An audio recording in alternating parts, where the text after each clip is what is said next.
वक्फ की जमीनें सब प्राइम लोकेशंस पे हैं, तो उन सारी जमीनों को कब्जा करके अपने दोस्तों को वो जमीन प्रधानमंत्री देना चाहते हैं। ये मेरा सीधा आरोप है, मैं घुमा फिरा के बात नहीं करता। अभी पूरे देश ने दिखाया ना, पहलगाम की घटना के बाद पूरे हिंदुस्तान ने दिखाया कि हिंदुस्तान एक सेकुलर मुल्क है। पहलगाम की घटना के बाद कश्मीर के गलियों में, मोहल्लों में, गांवों में, लाल चौक तक में प्रदर्शन हुआ और सबने कहा यह निंदनीय घटना है, इसकी हम भर्त्सना करते हैं, हम इसके खिलाफ हैं। और रो रो के लोगों ने इस बात को कहा। बिल्कुल भागेंगे नहीं, आंख में आंख मिला के इनसे लड़ाई लड़ेंगे, अपने हक के लिए, संविधान के लिए, जायज बातों के लिए। उसमें पीछे हटने की कोई आवश्यकता नहीं। ये देश सेकुलर है, इसलिए नहीं कि प्रधानमंत्री मोदी जी धमका के हमको जो चाहेंगे वो कर लेंगे, या बीजेपी जो चाहेगी वो कर लेगी, या आरएसएस जो चाहेगी वो कर लेगी। ये देश सेकुलर है और अपने मिजाज से, अपने विचारों से सेकुलर है।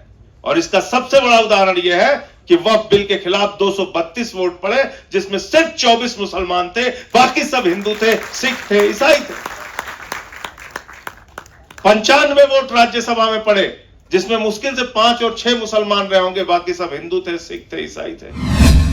और कई बार हमारे साथी जब इस बात को कहते हैं कि 1947 में हमने ये फैसला लिया यहां रुकने का, वो सुन के मुझे बहुत दुख होता है।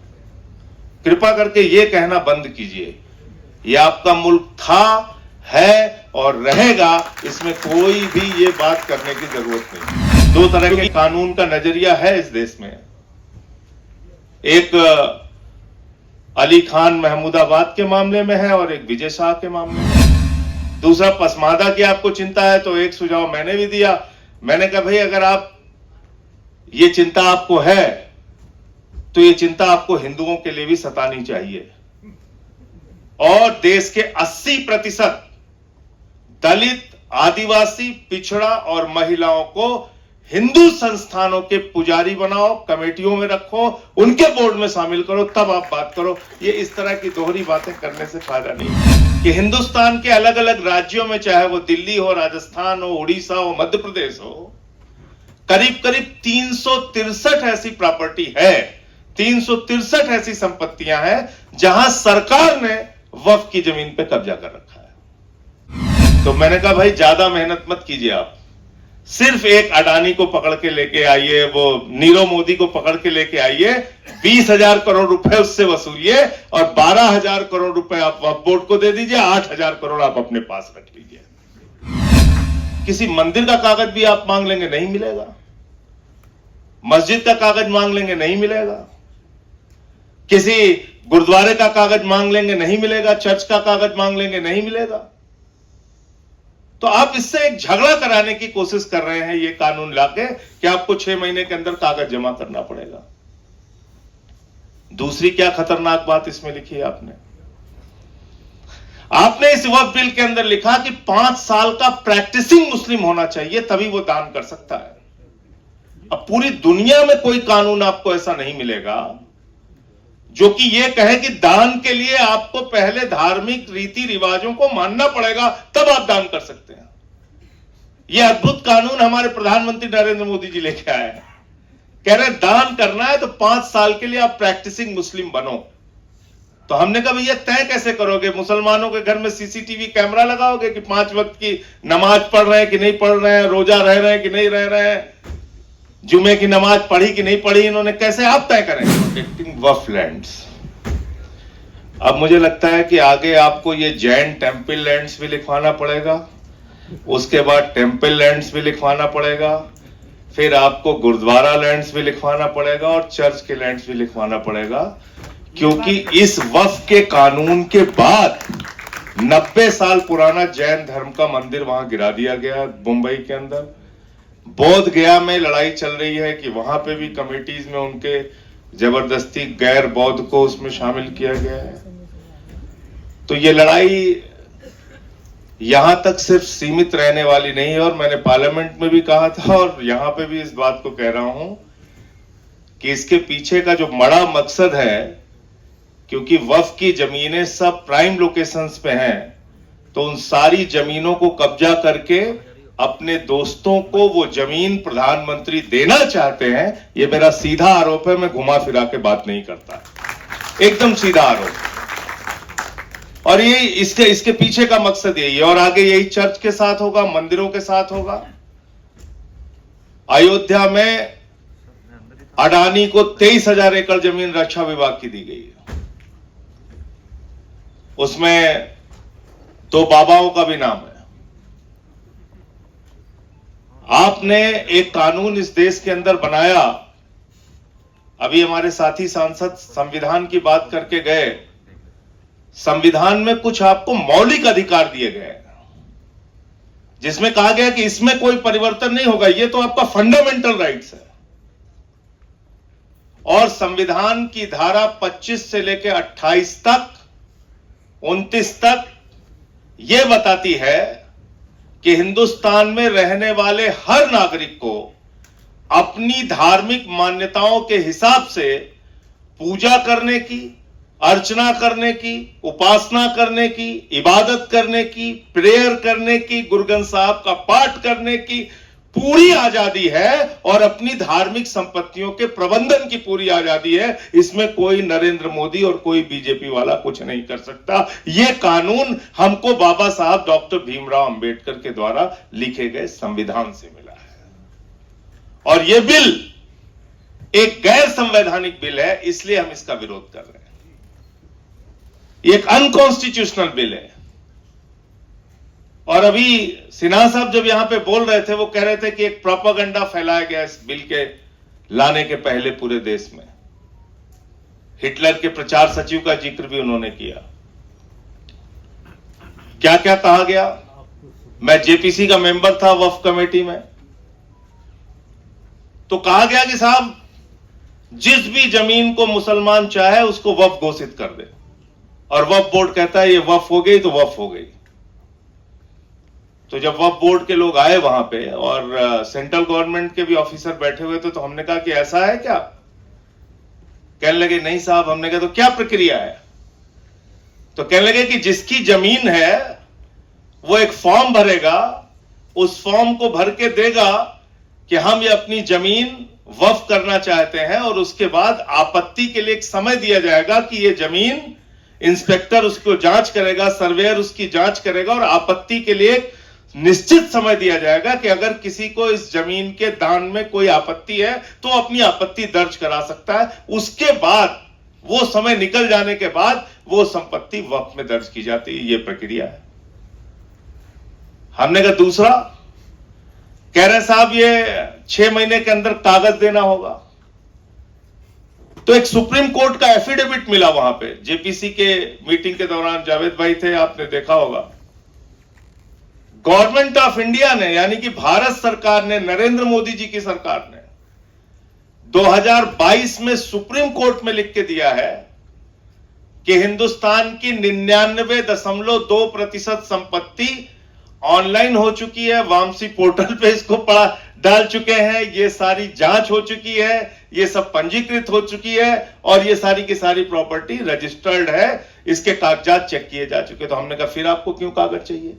और एक स्टेटमेंट मिला मुझे उस समय के जो मुख्तार अब्बास नकवी साहब मंत्री थे, उनका स्टेटमेंट था।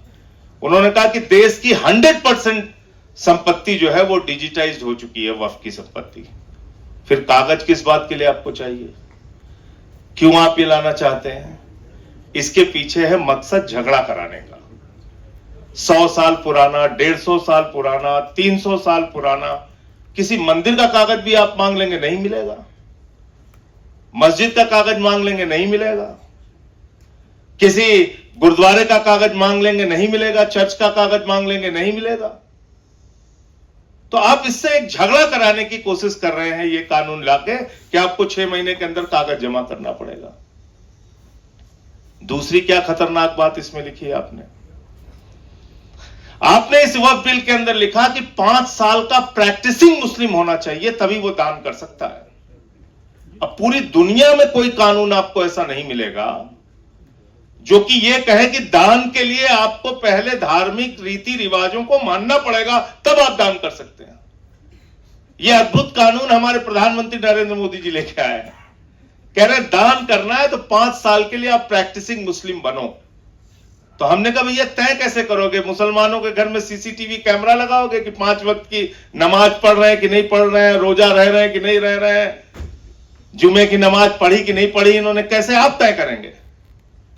और मैंने यहां पे, मैं फिर दोहरा रहा हूं, मैंने जो वहां पे कहा फिर से यहां कह रहा हूं, मैंने कहा कि कोई आदमी हिंदू धर्म का मानने वाला हो, कोई आदमी सिख धर्म का मानने वाला हो, ईसाई धर्म का मानने वाला हो, इस्लाम धर्म का मानने वाला हो, या किसी भी धर्म को न मानता हो, नास्तिक हो, उसको भी दान करने से आप कतई रोक नहीं सकते हैं। दान होता है अपनी जमीन का, अपनी प्रॉपर्टी का, कोई भी आदमी कर सकता है। तो ये आपने कानून इसमें जबरदस्ती का डाल दिया।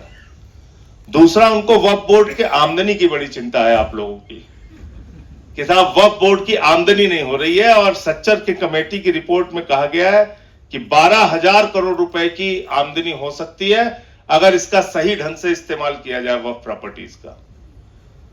तो मैंने कहा भाई ज्यादा मेहनत मत कीजिए, आप सिर्फ एक अडानी को पकड़ के लेके आइए, वो नीरव मोदी को पकड़ के लेके आइए, 20,000 करोड़ रुपए उससे वसूलिए और 12,000 करोड़ रुपए आप वक्फ बोर्ड को दे दीजिए, 8,000 करोड़ आप अपने पास रख लीजिए। लेकिन सच्चर कमेटी की रिपोर्ट इतनी सीमित नहीं है, उसको बहुत छोटा करके दिखाया जा रहा है।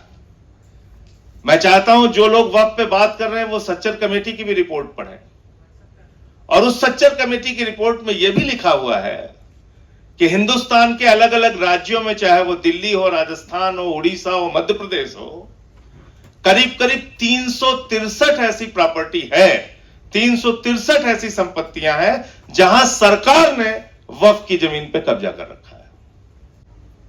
तो आप उन जमीनों को खाली कराइए, ये भी सच्चर कमेटी की रिपोर्ट में लिखा गया है। तो हमने कहा ये आप क्यों नहीं बताते? फिर कहने लगे हमें पसमादा की बड़ी चिंता है, मुस्लिम महिलाओं की बड़ी चिंता है। मैंने कहा इसमें तो कहीं रोक है ही नहीं कि मुस्लिम महिलाएं मेंबर नहीं बन सकती, वो पहले से ही है। दूसरा, पसमादा की आपको चिंता है तो एक सुझाव मैंने भी दिया, मैंने कहा भाई अगर आप ये चिंता आपको है तो ये चिंता आपको हिंदुओं के लिए भी सतानी चाहिए। और देश के 80% दलित, आदिवासी, पिछड़ा और महिलाओं को हिंदू संस्थानों के पुजारी बनाओ, कमेटियों में रखो, उनके बोर्ड में शामिल करो, तब आप बात करो। ये इस तरह की दोहरी बातें करने से फायदा नहीं है। कोई भी गलत काम होगा उसके खिलाफ हम लोग आवाज उठाने के लिए खड़े रहेंगे, आपके साथ कंधे से कंधा मिला के खड़े रहेंगे। हो सकता है आज आपको लग रहा हो कि हम लोग कमजोरी की हालत में हैं। होता है राजनीति में, कभी किसी की संख्या ज्यादा हो गई, इसका मतलब क्या है मैदान छोड़ के भाग जाएंगे? बिल्कुल भागेंगे नहीं, आंख में आंख मिला के इनसे लड़ाई लड़ेंगे अपने हक के लिए, संविधान के लिए, जायज बातों के लिए। उसमें पीछे हटने की कोई आवश्यकता नहीं। अभी पूरे देश ने दिखाया ना, पहलगाम की घटना के बाद पूरे हिंदुस्तान ने दिखाया कि हिंदुस्तान एक सेकुलर मुल्क है। पहलगाम की घटना के बाद कश्मीर के गलियों में, मोहल्लों में, गांवों में, लाल चौक तक में प्रदर्शन हुआ और सबने कहा यह निंदनीय घटना है, इसकी हम भर्त्सना करते हैं, हम इसके खिलाफ हैं। और रो रो के लोगों ने इस बात को कहा। अभी आपने ऑपरेशन सिंदूर शुरू किया, पूरे देश के मुसलमान आपके साथ खड़े हुए। मस्जिदों में उन्होंने ऐलान किया कि हम इस मामले में भारत की सरकार के साथ हैं। सर्वदलीय बैठक में हमने कहा कि हम साथ में हैं। हां, मार्केटिंग करने के लिए हम साथ में नहीं है। मार्केटिंग मुबारक हो मोदी जी को। आज उन्होंने बोला है कि हमारे शरीर में गरम खून नहीं बह रहा है, गरम सिंदूर बह रहा है। मुझे शर्म आई ये बात सुनकर, भारत के प्रधानमंत्री की ये बात। अभी ऑपरेशन सिंदूर जारी है। अभी वो 4 आतंकवादी पकड़े नहीं गए जिन्होंने हमारे बहनों के सिंदूर उजाड़े, और आपने उसकी मार्केटिंग शुरू कर दी। आपने उसके नाम पे वोट बटोरना शुरू कर दिया। चश्मा लगा के और सेना का ड्रेस पहन के और बड़े बड़े पोस्टर होर्डिंग लगवा के आप घूम रहे हैं। सर्वदलीय बैठक में आपको आने की फुर्सत नहीं है, आप बिहार के चुनाव में जाके रैली संबोधित कर रहे हैं। फिल्मी सितारों को संबोधित कर रहे हैं मुंबई में, केरल में उद्घाटन कर रहे हैं, आंध्र में उद्घाटन कर रहे हैं। 73 देशों की आपने यात्रा की, 124 बार विदेश की यात्रा की। आपको अब समझ में आया कि सर्वदलीय संसदीय दल भेजना चाहिए। पुलवामा की घटना के बाद सर्वदलीय संसदीय दल क्यों नहीं भेजा गया? उरी की घटना के बाद क्यों नहीं भेजा गया? गलवान घाटी की घटना के बाद क्यों नहीं भेजा गया? क्योंकि तब आपको लग रहा था कि 3 बार दिन में सूट बदल के और विदेशों में जा जाके घूमेंगे और कुंभ के मेले में बिछड़े हुए भाई की तरह गले मिलते रहेंगे, तो इससे बहुत अच्छी विदेश नीति हो जाएगी। विदेश नीति इससे नहीं होती है। विदेश नीति होती है कि जब आप अपने देश के अंदर ऐसा माहौल बना के पैदा करते हैं जिससे पूरी दुनिया आपकी तरफ देखे और आपके समर्थन में खड़ी हो, तब वो उसमें आपको सफलता मिलती है। तब आपकी आवाज में दम होता है, तब आपकी आवाज में दम होता है। तो इसलिए वक्त बहुत ज्यादा हो गया। मैं सिर्फ इतना कहना चाहता हूं कि इस लड़ाई में, कानूनी लड़ाई भी इसकी चल रही है, इस लड़ाई में हम लोग पूरी तरीके से आपके साथ हैं। और ये गैर संवैधानिक बिल है। मैंने जेपीसी में भी इसका विरोध किया, पार्लियामेंट के अंदर भी विरोध किया। जब भी आपने बुलाया आपके साथ आकर इसका विरोध किया, आगे भी जब आप बुलाएंगे आपके साथ खड़े होके इसका विरोध करेंगे, लोकतांत्रिक ढंग से, संवैधानिक तरीके से, और जो अपने अधिकार हैं उसको लेके आगे बढ़ेंगे। बहुत बहुत शुक्रिया कि आपने मुझे यहाँ बुलाया और अपनी बात कहने का मौका दिया। बहुत बहुत धन्यवाद।